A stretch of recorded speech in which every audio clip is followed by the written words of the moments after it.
Il-prostituzzjoni f'Malta mhix illegali, imma li titlajja b'intenzjoni huwa legali.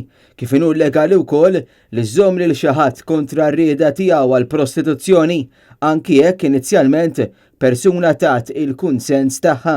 Dan intqal fl-editorjal tat-Times of Malta ta' tlieta li spjega kif dan is-settur sar mimli inċertezza morali, legali u soċjali li jirqaq ħafna bejn dak li hu sfruttament tan-nisa u dak li mhuwiex.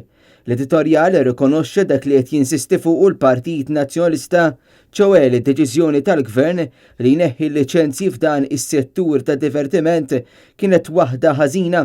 Il-konsekwenzi mhumiex biss il-prostituzzjoni rampanti, it-traffikar tal-bnedmin u l-isfruttament tan-nisa taħt il-kappa tal-message parlours, iżda wkoll it-tixrid ta' mart trasmess sesswalment.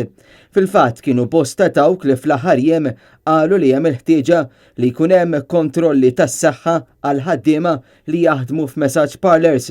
L-editorjal kompla li nuqqas ta' regolamenti qed jippermetti lis settur kollu jopera b'mod li mhuwiex ġust u hemm bżonn ta' azzjoni immedjata tal-Gvern ikkoordinata mal-forzi tal-ordni.